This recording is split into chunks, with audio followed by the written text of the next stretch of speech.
Hey, welcome in everyone on this wonderful Sunday afternoon. We got Cardell Dudley here, Cardell Dudley Jr. here. I'm Wilson Tarpe Jr. Now, the Washington Wizards wrap up their 82 game campaign in the most Wizards way possible. Take this line from David Aldridge tweeted a little while ago, and I agree with it wholeheartedly. Just it was a very Wizards way to end this wild and wacky season.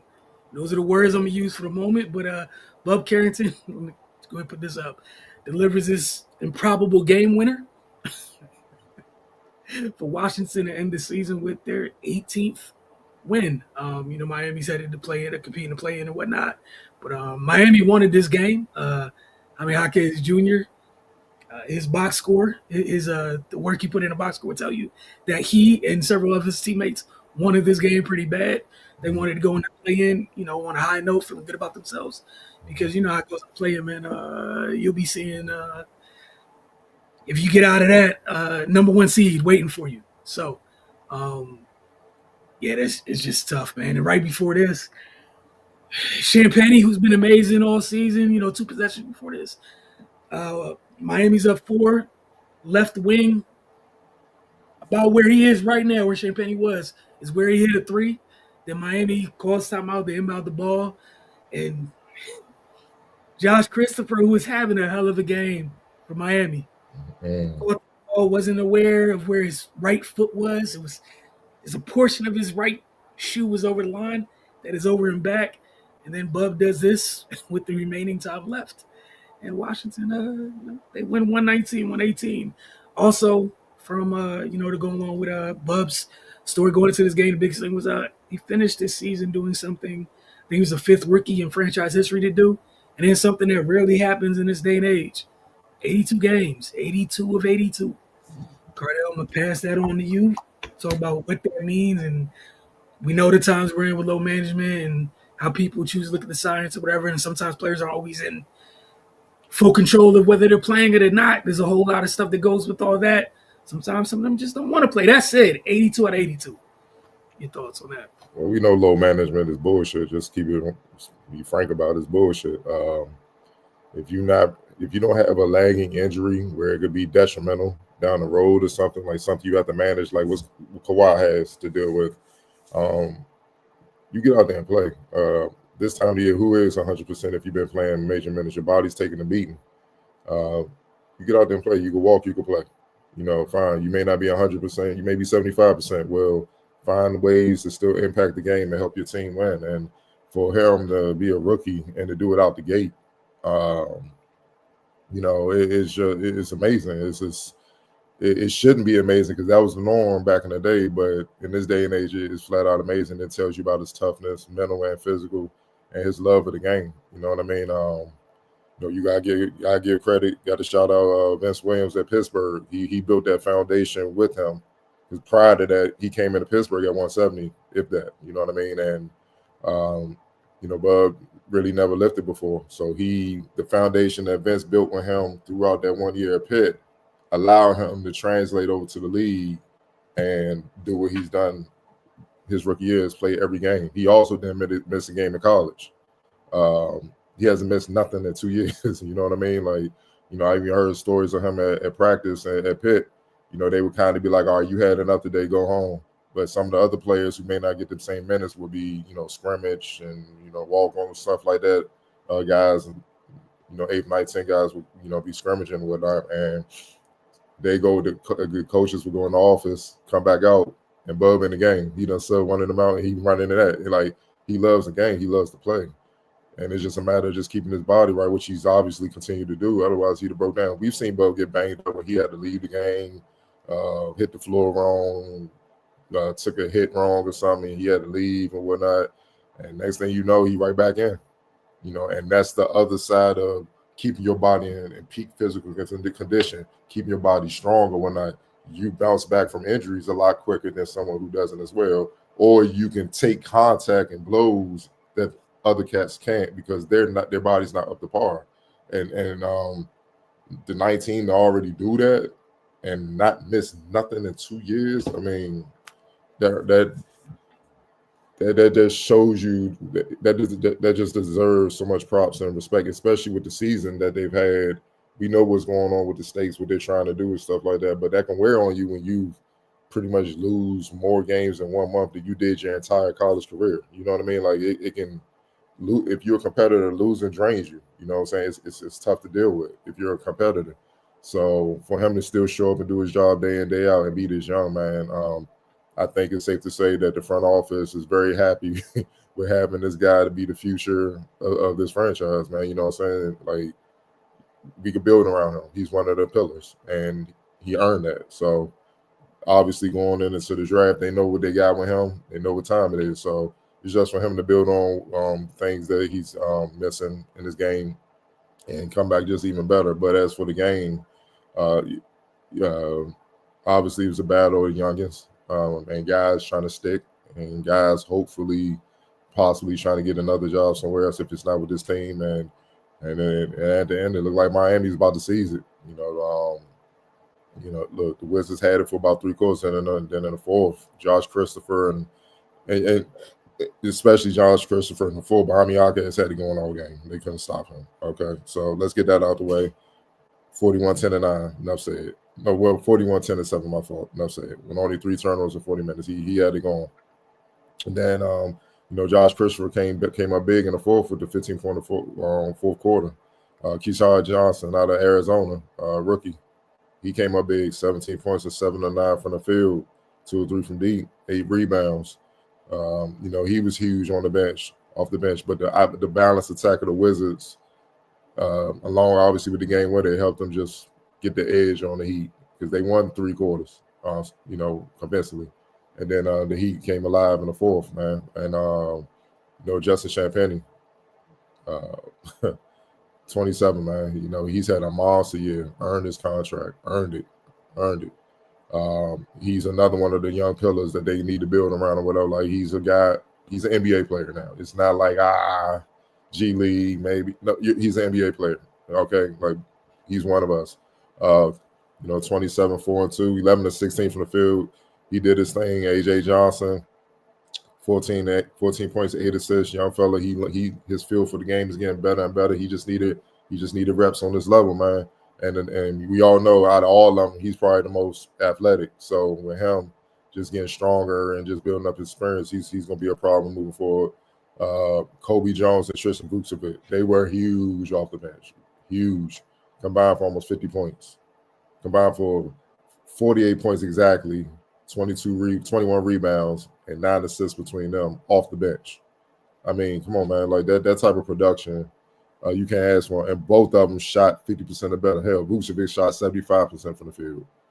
And 4-6 from deep, 6 or 7 from the line. They had it going in all phases, man. So that bench production matched what the Miami Heat's bench production was going. And then obviously Jaime Jaquez was the one constant for Miami. There was just like, it's just like we got to try to slow down the others. But then Bud, man, he was shooting well for the first 3 quarters. Then the fourth, he got tired. He was 1 for 7. Let me make sure my numbers is right. Be exact. He was 1 for 7 in that quarter, and that one was the game winner. And that just shows you how tough he is. Because young players, they get tired, miss shots, get fatigued. They're gonna shy away from the moment. But when the game was on the line, he went for it, and he came through, and almost finished with the triple double himself: 15 points, 9 assists, 7 rebounds. You take away the 7 misses, man. He was 5 for 11 up to that point. Before that one made, then 1 for 7 in the fourth. He was 5 for 11, man. So he wasn't far off on being around 50% from the field. So he was pretty efficient.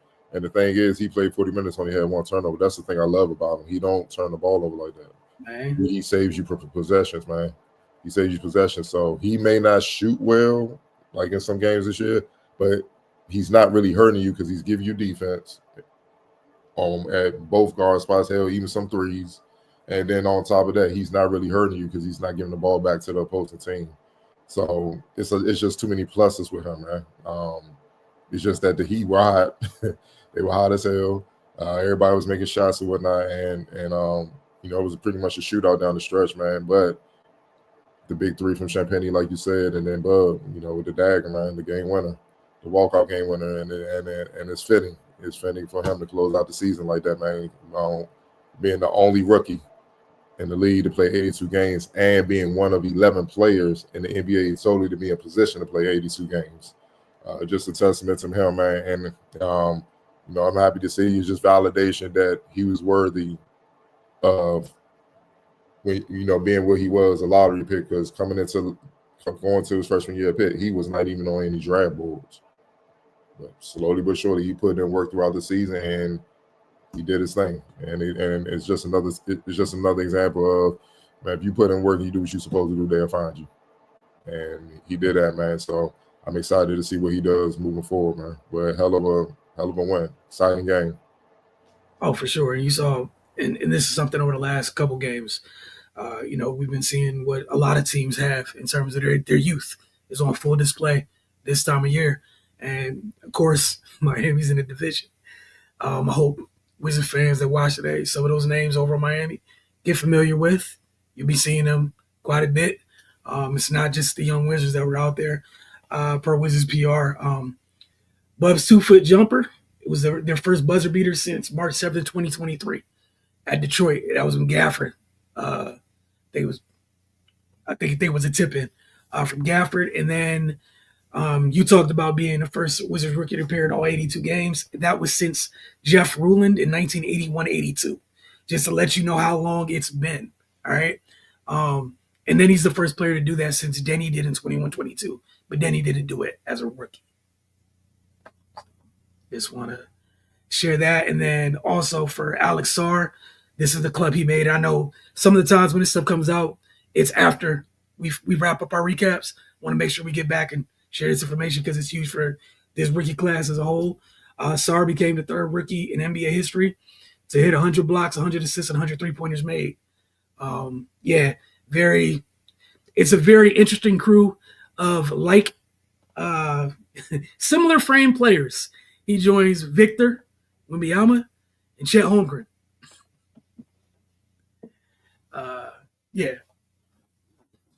Oh, you're on mute, Cardell.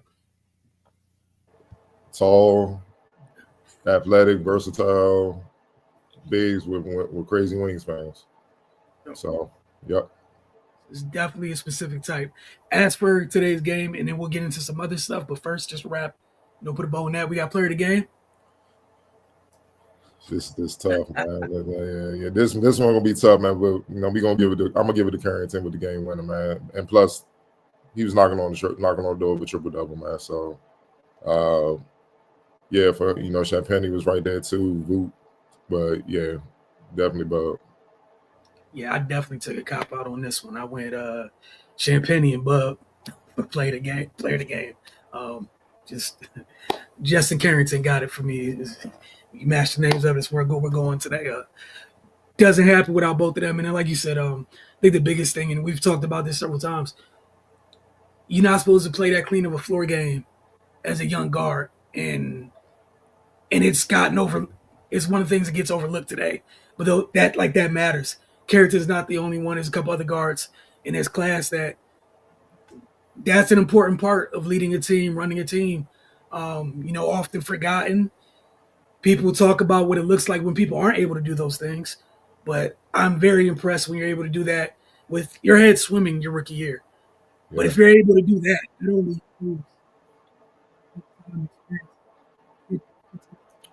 your mic kind of went out right there. Sorry about that, but I'll just say that's one of those things that doesn't change. If you're doing that as a rookie, your head is swimming with everything that's going on. It's only going to improve, and that's going to be something like you talk about. That saves possessions late in games as you get in bigger situations, things that matter. And it's hard to take you off the court when you handle that part of running a team. X factor for you. Champagne, his shot making. He was the one that kind of kept them. I want to say he didn't match. Obviously, he didn't match Jaquez, but he kept it close enough to withstand the blow of what Jaquez was doing, man. Because Jaquez was on one. Without a doubt, and it wasn't just he scored 27; he was efficient 27. 11-16, 5-9. They needed every bit of it because, especially in the fourth, because the Wizards went cold. That's what man. The Wizards, I mean, the Heat continued to make shots, and that's why they were able to come back and almost steal the game. I mean, they were up 4 with 8 seconds left, but then Champagne stepped up, and that was the X factor. He stepped up after the hit the big three, then the turnover, and then they led the ball, hitting the game winner. For me, because of how I divvied up the first category, gave that to Vucevic for tonight for 28, 11, and 5, man. We've been on the biggest heads of watching a little bit about hitting the glass. Hey, double double, well warranted. Usually, well, as of late, it's been just a Champagne getting double doubles. It's good to see one of the footers get one. I thought both of them did a solid job on the glass tonight. But yeah, Vuk with a career night, not a bad way to end the season either, at all. And one last thing, uh, Bub, he finished with one turnover tonight. He's gonna finish the season with averaging one something. I don't know exactly what it's gonna be because he came in averaging 1.7 turnovers a game.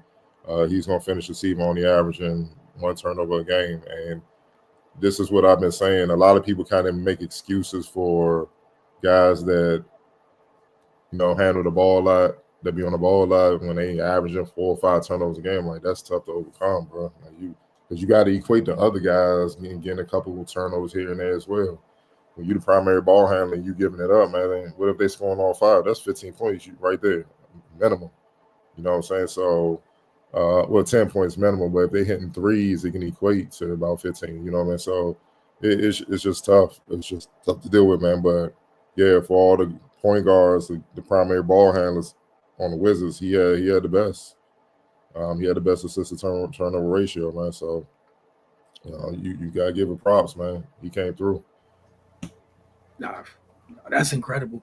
Yeah. And it's your rookie year under two. Oh, it's huge. Again, they shout out to the front office for that last class this past year. It's just about seeing these guys grow. They didn't miss, man. And let me say one thing about this class. You people out there that love to, when draft time comes, just to be critical, just to complain, take your time and watch the games. Take your time and watch the games. Watch the college games, watch the international games, watch real film, not just highlights. Watch that and don't look at it with a cynical outlook. Actually watch what you see, the good and the bad. And watch some NBA games, real NBA games, full games. That should help you understand if a guy can make it in the league and if they have what it takes to thrive. You know what I mean? It wasn't hard to see Bub knowing what he's doing. Alex saw once you see the film and stuff like that, it wasn't hard to see him making an impact. Keyshawn was probably out the three the one the most approved, but if you saw him in Miami, you knew he had the tools. It was just about, all right, how long was it going to take for him to adjust? And it didn't really take long because guess what? Guess who he's going up against in practice every day? A hungry Champagne, a hungry Bilal Koulibaly, who made a drastic improvement and stuff like that. I think they forget you practicing against other NBA players, so you get a up close and personal look every day at what it takes, man. And then you got vets like Brogdon and them bringing them along and stuff like that. So that's why you kind of saw them ahead of schedule as far as proving they can play at this level. Like, it's different phases for rookies. One thing, all right, I got to prove I belong at this level. Then we got to figure out how to win as a team and what's my role so I can always thrive in my role. Then we got to learn how to win consistently. Then it's the playoffs. Then let's compete for a championship. It's levels as a player. And the rookie class came out the gate and proved, oh, yeah, they can play in the league. Now we kind of at the phase like, all right, how can y'all win consistently? And that's what I believe the offseason is for the Wizards front office, adding the key pieces.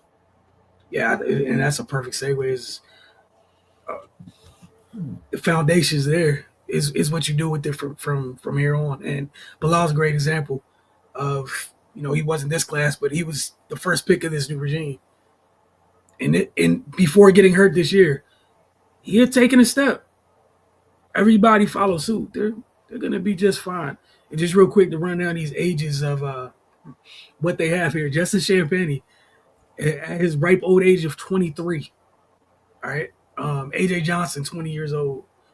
Bub, 19. Alex, 19. Bilal is Bilal will be 21 going into his third year.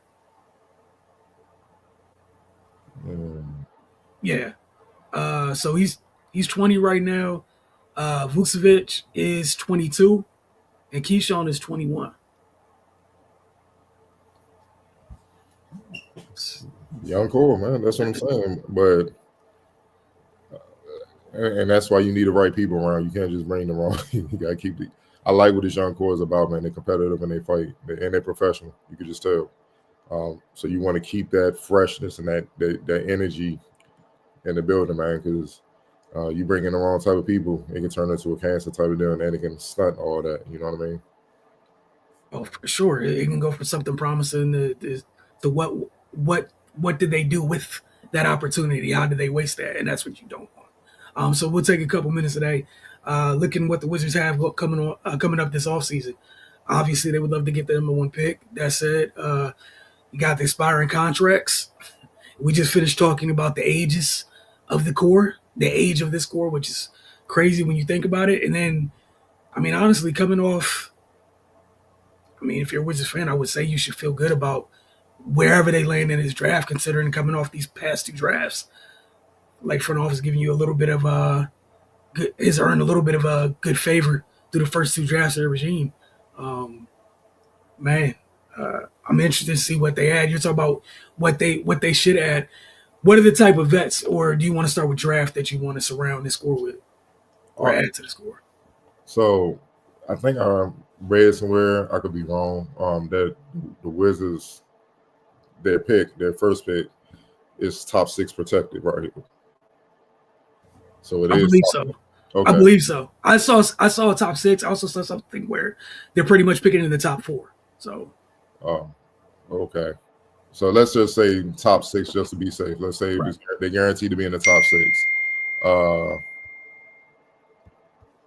Let's look at if the 6 players out of the draft, obviously flagged for sure. Who are the other 5 that you would have in the pool that they should strongly look at? You know what I mean? And that's my question. Oh, the other 5 in the pool right there.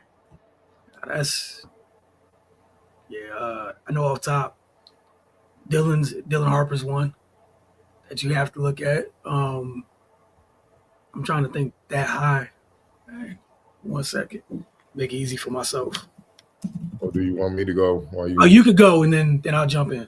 All right, for me, obviously flag Dylan Harper for sure. I think he should be the second one in consideration. You're looking at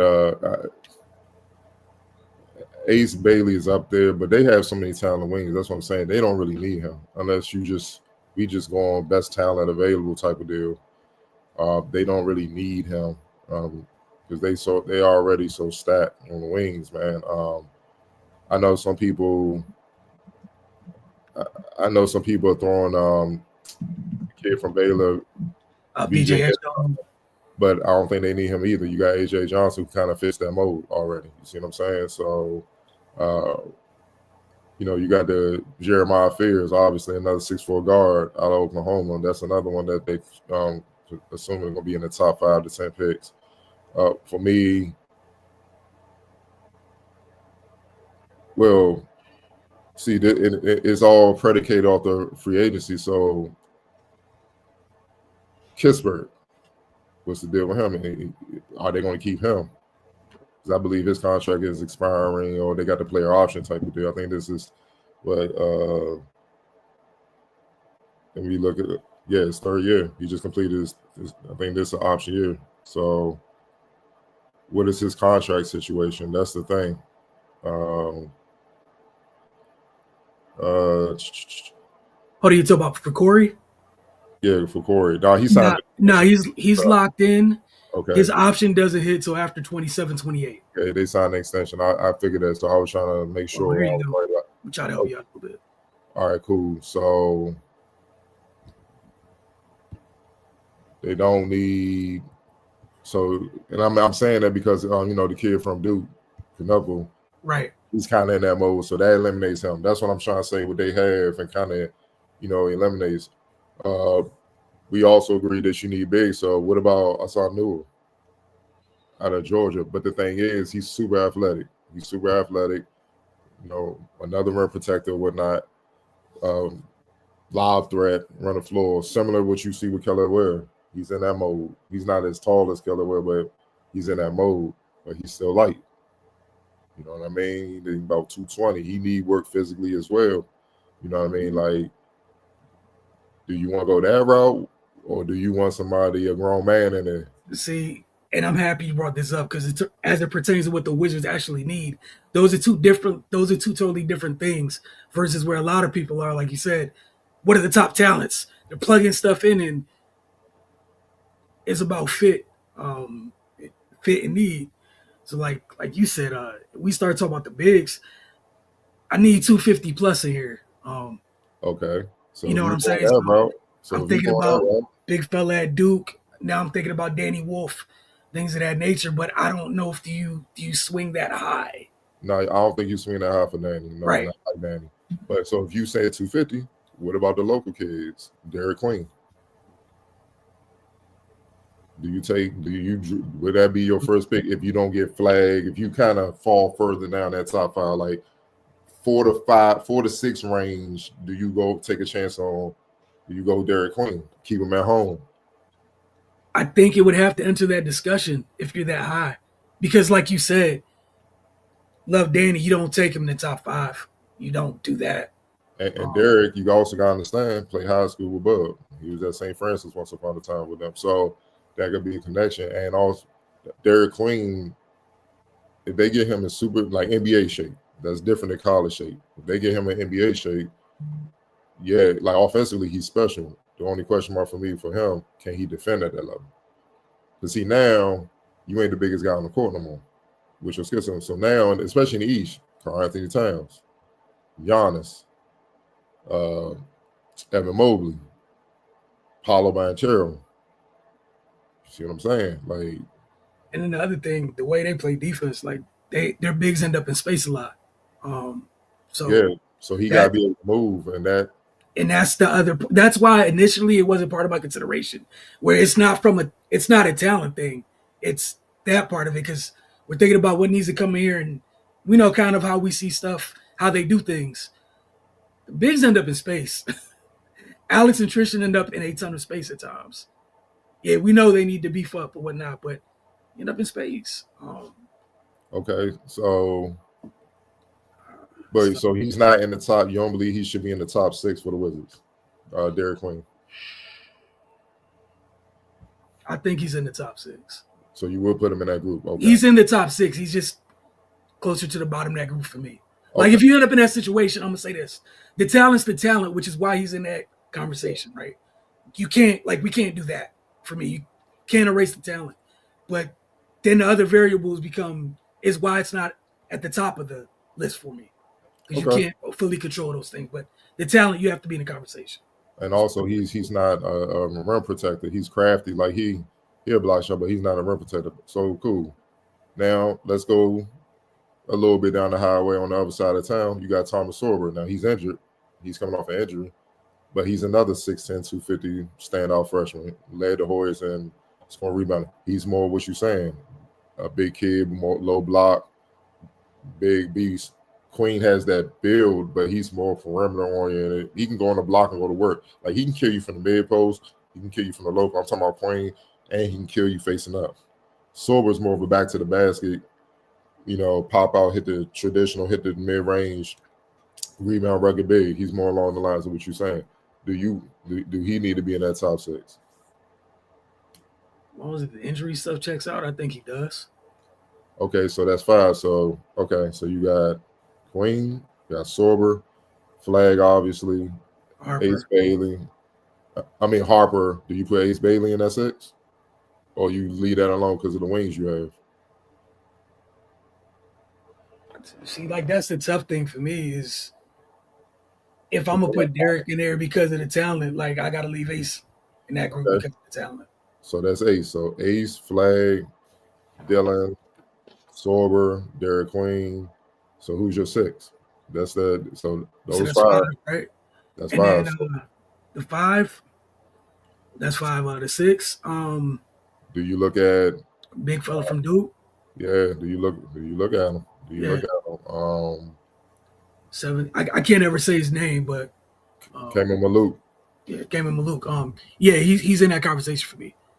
So even with the law that they trying to pass and stuff, that could scare things.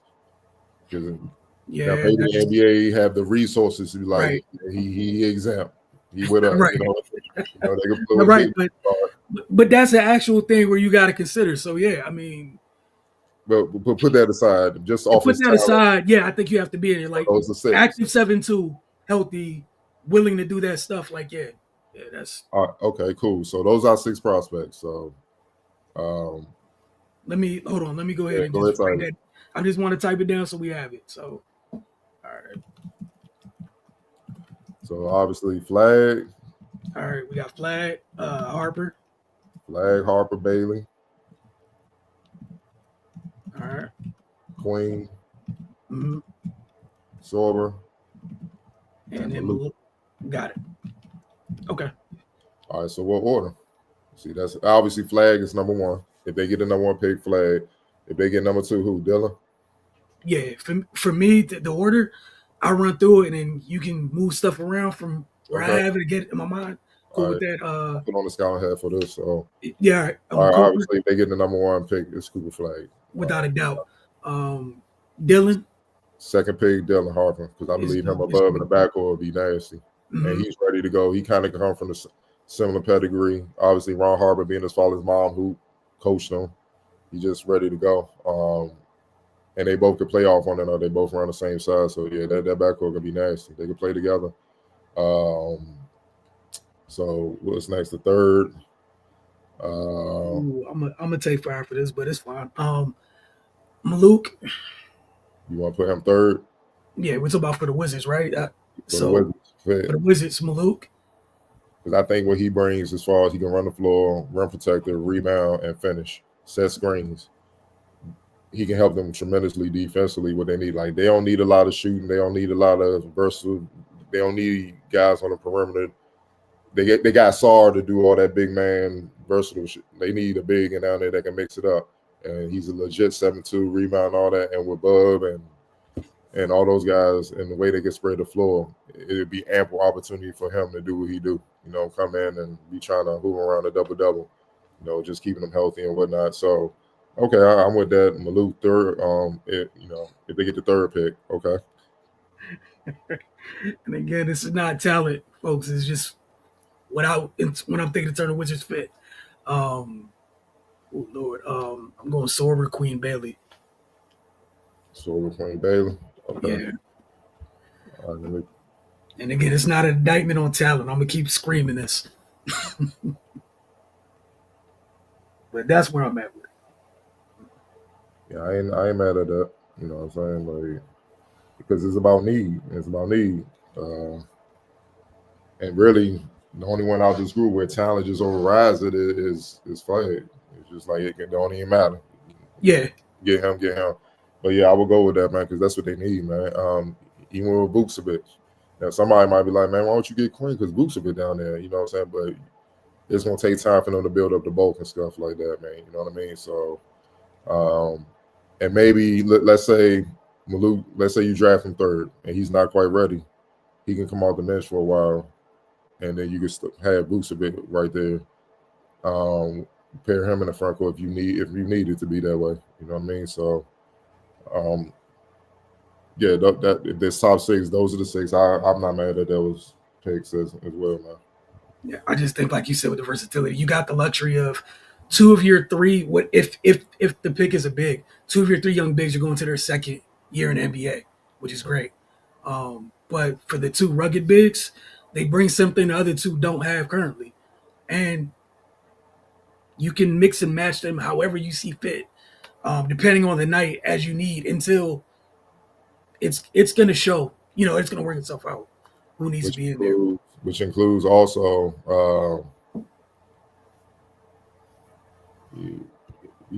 throughout this year, the Wizards have been getting punished with points in the paint. So they can get them easy baskets where they don't have to rely on so many 3 pointers and get to the free throw line. They rarely get to the free throw line a lot. the opposing team usually get more attempts. So that kind of balances things out where you can have somebody reliable where, um, you know what I mean, they can get you easy baskets, man. Because like even tonight, they was all. I mean, this afternoon, I said tonight, they was outscored in the paint 76-46 without Bam. You know, like I don't think people understand how dire it is. That, you know how thin they are up there, man. So, and Luke ain't gonna shy away from contact. That's all he know. You know what I'm saying? And I think he's a pretty good free throw shooter as well. So you send him to the line, you know, he can still do his thing, man. So I'm out to double check, man, just to make sure. Shot 71% from the field, finishing. That's what I mean, man. 76% from free throw line. And the stuff that he does, like without thinking that you're getting bare bones, is the stuff this team sorely needs. You know what I'm saying? So it's not the thing where for Tristan and Alex, you're like, all right, we need, we got to get this. This is stuff we need to work on. Cool. This dude has the stuff that y'all need to work on, or these dudes may have it already. And the stuff that they may never get is fine because you can play next to them. We can just plug one of you next to them. And it's great. But yeah, it's I need the points in the paint to go down. I need that gap to close next year. And I don't want to ever see that plus 30 on the glass again. So Yeah, that was good. Yeah, that was crazy. Yeah, that was ridiculous. Also, so they get the 20th pick, right? yeah, I think they're at 20 though. So where you go with that? Or it depends on who they draft. So like I said, I think I stated before, if they go big, go with a veteran. To me, go with a veteran guard in a draft that's available.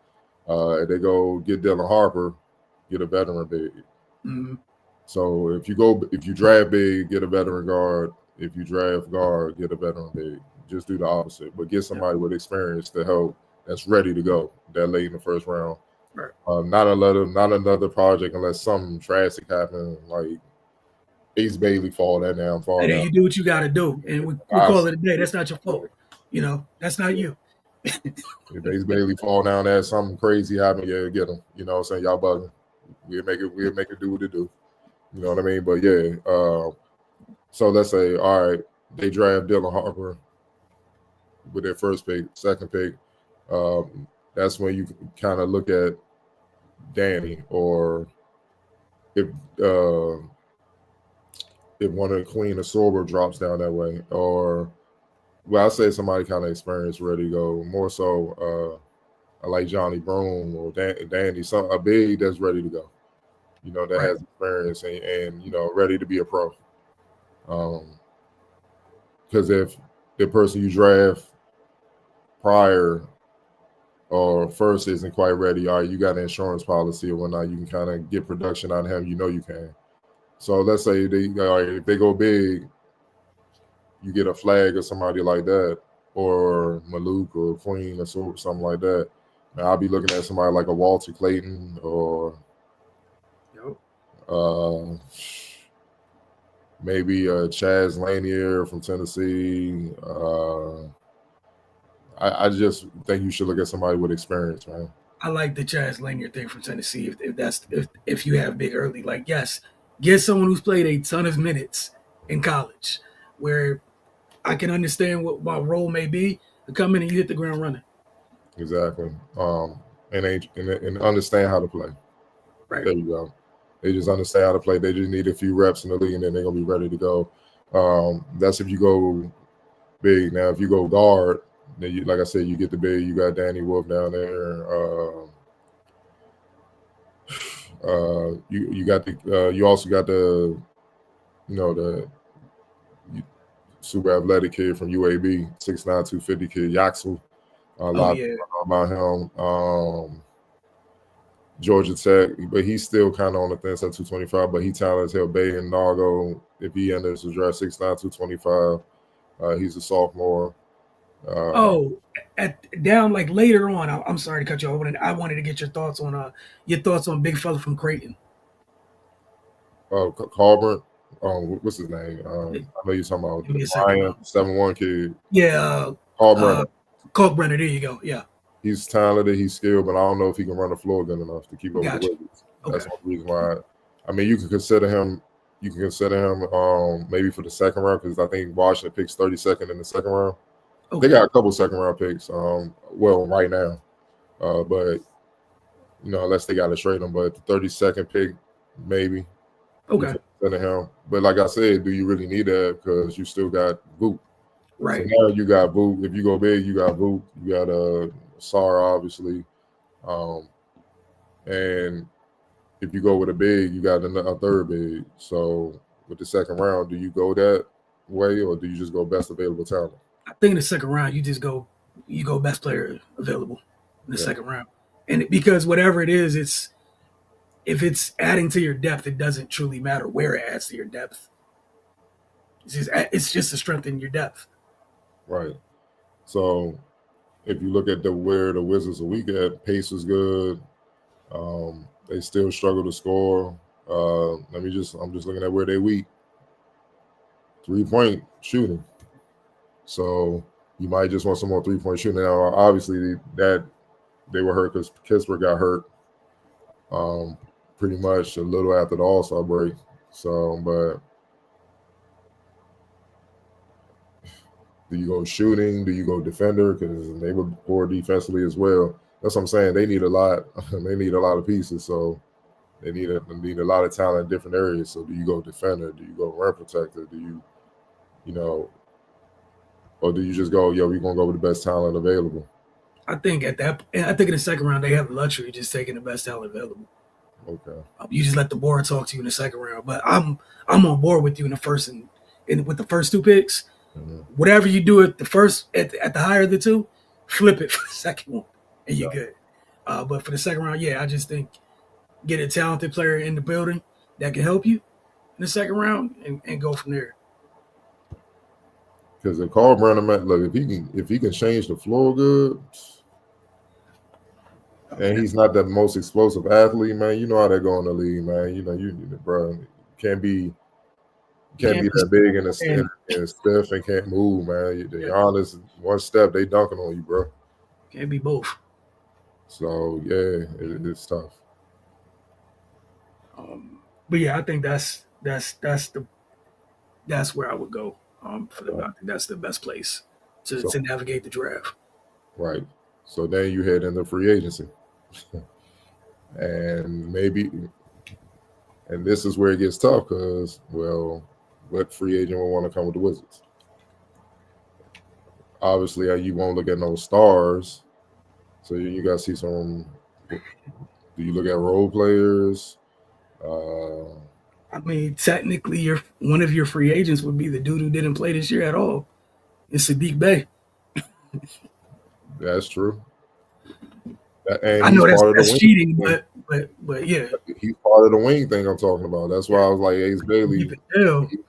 nothing about his talent in the game. It's just where you gonna fit him. You got Bilal, who's out at that spot. You got Justin Champagny. You got Bay Keyshawn. coming. Keyshawn. Like, bro, you got Kispert. You see what I'm saying? They have There's no room. Age depend. No, you just have a like you said. There's a log jam there. and then it's only right. It's gonna be a couple disgruntled players if they're not playing, especially if they put in work last year. You go get this dude, and it's just like, yo, I was here putting in. You don't believe in me, so let me go on about my business so I can play elsewhere.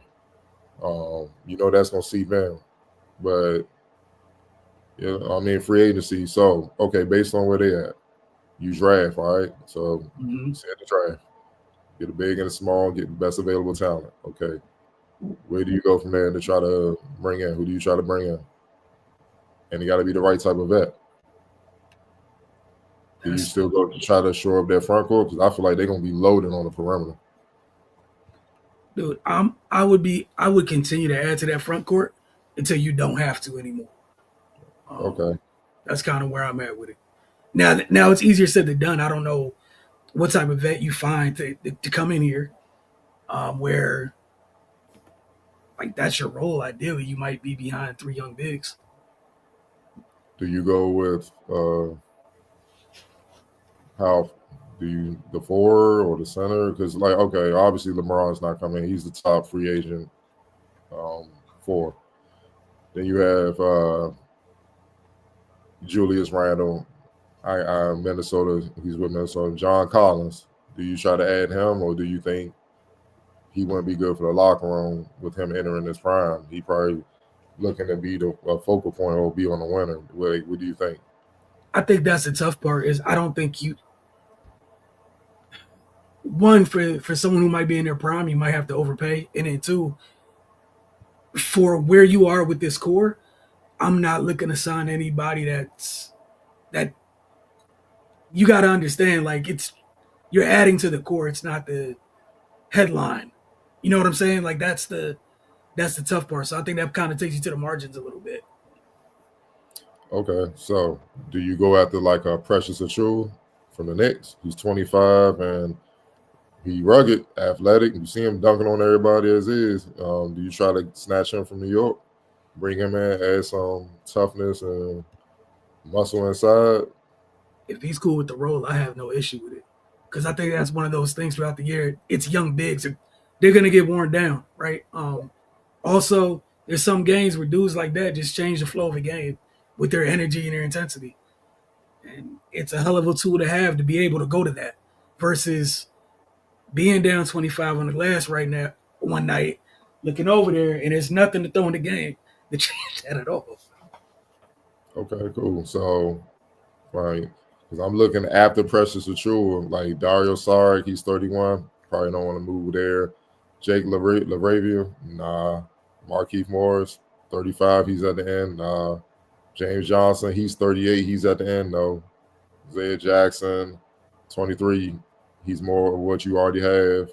Torian Prince, Trenton Watford, do you want to add them at the four? Not maybe nah. They still work. Bobo, Bobo's still been, he's 25, but he still hasn't been allowed to get, do his thing. So he might come in there anxious.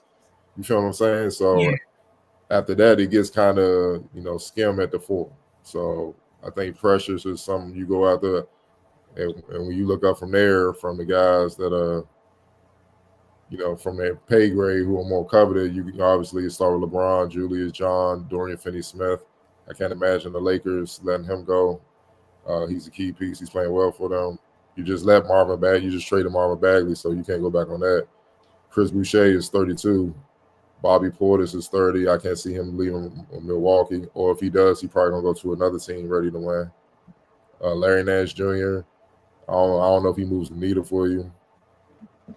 Jeff Green, he was with the Wizards a few seasons ago. I don't think he want to come back. Trey Lyles, does he move the needle for you?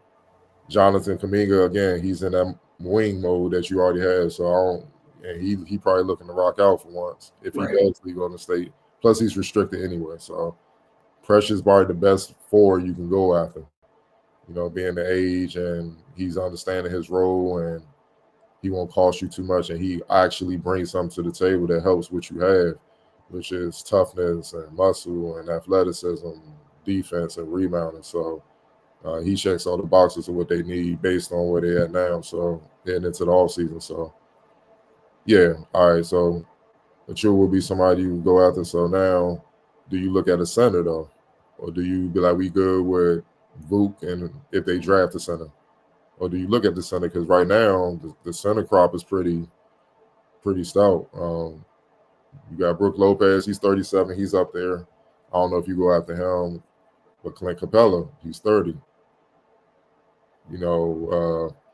Unless he's just trying to win or something at that point, he's in his prime. But he fits what they need. Miles Turner, unrestricted as well, 29. Same thing. Naz Reid, I don't see Minnesota letting him walk, but who knows? Steven Adams is 31. He might probably stay in Houston. Mo Wagner, who the Wizards drafted first. Do you look to bring him back to help you out? Al Horford, I don't see him leaving Boston unless he's retiring. Crazy. Kevon Looney, 29, seemed like he's been in the league forever, but it seemed like he's been in the league forever, man. But 10 years. But he came in, he was one and done, I believe, or two and done. So he's been in the league 10 years. But do you think he helped the cause, or do you think he want to stay with Golden State or be a winner? Andre Drummond, another one, 31. only 30, 13-year vet, but I don't know if he moves the needle. Dwight Powell, Taj Gibson's 39. He was just here older. After that, it gets kind of dicey. Um, so, is there any center you think they should go after? From what I named, Nah, I think Precious might be the best bet that you add to it. With and then yeah, honestly, again, talking to I know I left some of the youngsters off when we're looking at the fours, and I kept scrolling down. JT Thor's name was there, but obviously he's still yeah, with the Wizards on a two-way. But yeah, nah, I just you know what? I think that might be a better question after next year. See what they look like next year. You go into free agency, and then see if you need to go get a needle mover. yeah, because they should elevate wins and stuff like that. So Right. that's why the first round you get a guard and a big. If you're in the second round, you might have to get a big now instead of the best available talent. But you got to make sure you got something to show that the front court, um, Because to like add depth into your front court. the other thing is AJ was here for a portion of the season, but that was got in a trade. They didn't have AJ all year, so that's kind of like that's still new money technically, found money because they didn't start the year with AJ. Right. JT Thor, and then Sadiq Bey's here, but hasn't been on the court at all. Like those are low key acquisitions, except they've been here. But if JT's been solid this year in the little minutes that he's got, he takes a step forward. Is it like you said? You went through it. Is there somebody about that age that could come in and ask him to do what he's doing in terms of adding to the core, not rocking the boat, or what have you? Yeah, because think about it. As of right now, if you include the two ways, then their roster, they have, let me count it.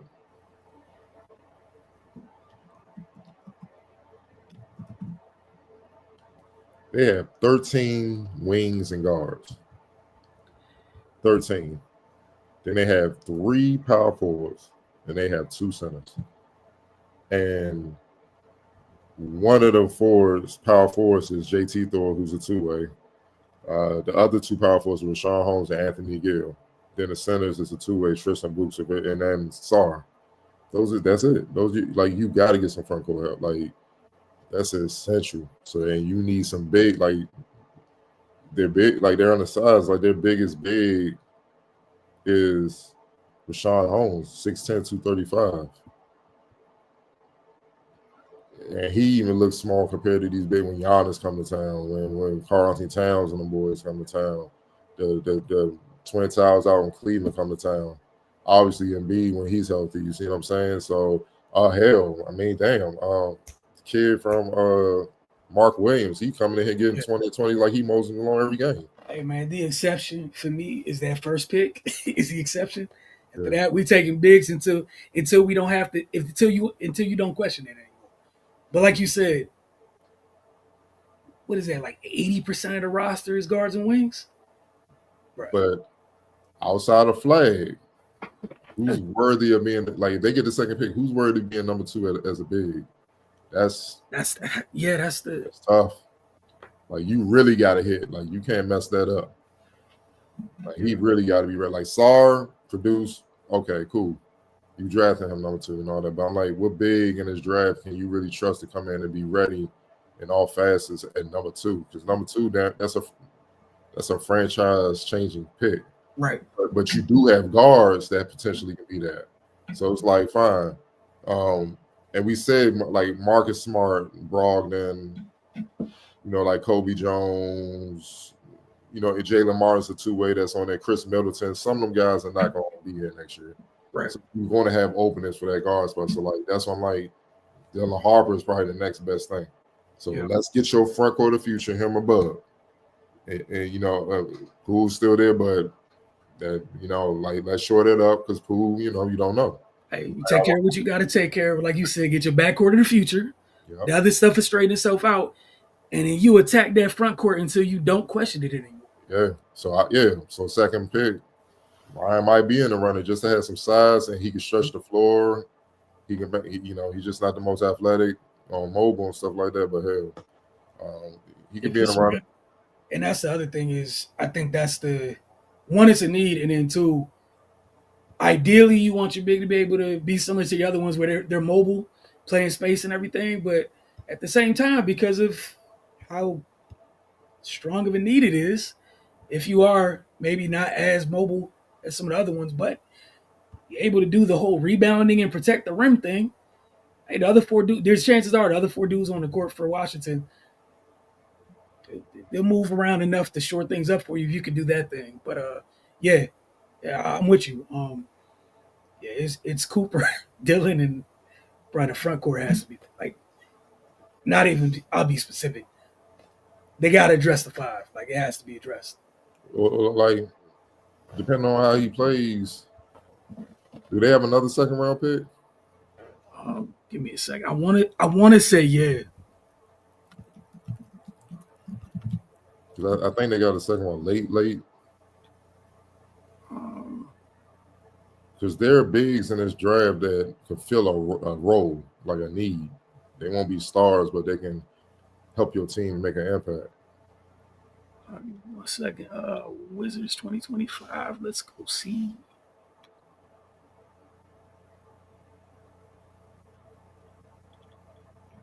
My bad. I'm scrolling down right now to go look. Oh.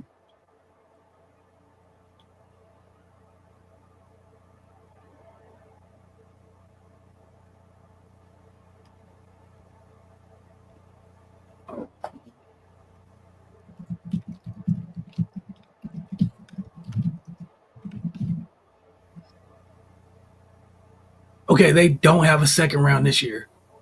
Oh, they don't have one at all? No, they don't have one at all. All right. I It thought was they part of one of the trades they had. So, okay, so now they really got hit in the first round. mm, So the Sixers probably get that there. No, Boston gets it. The 32nd one. yeah, Boston. Boston has it. Yep. All right, so that takes everything. Unless they make some trades or something before then. We don't, or they trade up during the draft or whatever. We don't know. You know how that go. They can, like, they traded up to get Bud. You know what I mean? So, Right. But at this moment, there's no second round pick. So, what we talk about is imperative that happens with those first two picks. all right, so wow. Okay, so this is very confusing right now. Not confusing, but because I the so they pick. Well, we don't know right now. Based on the record, they're second. And what's the second first round pick? Where's that? It should be 20th. 20th. Okay. So it should be a top 6 pick to be on the safe side, a top 6 pick, and then 20th. You see, it's kind of tough till the records are set. And guys, you know what I'm saying? Because it's a lot of picks that are top something protected. Right. So we can only go where it is. So you're saying it's the 20th, but regardless, if they get two, they gotta get a big. So yeah, they gotta go that route, man. But it can't be a perimeter based big. You just repeating what you did last year, unless you just think he's special. And you really gotta believe in your staff that you're gonna bulk him up and get him stronger or whatnot. And that's something that's, we gotta see. Facts. I think you got to mix and match. You go the thing opposite of what you have to pair it with those two, and you go from there. But yeah, they got to hit. But that front court has to be addressing. That's crazy. Like you have an idea watching the games. Just I knew it. The scales were tipped the other side with wings and guards, just not by that much. Like that's crazy. Yes, sir, man. So, but we appreciate you guys as always. We'll check on you guys a couple more times this week. We got WNBA starting very soon, so stay with us for that. See you later this week for the Focus TV, and then obviously as the Wizards typically throughout the off season, those key moments. Wizards Outlook will be back for those moments, draft, free agency, etc. So we will talk to you guys then. But thank you to each and every one of you for this 82 game trip.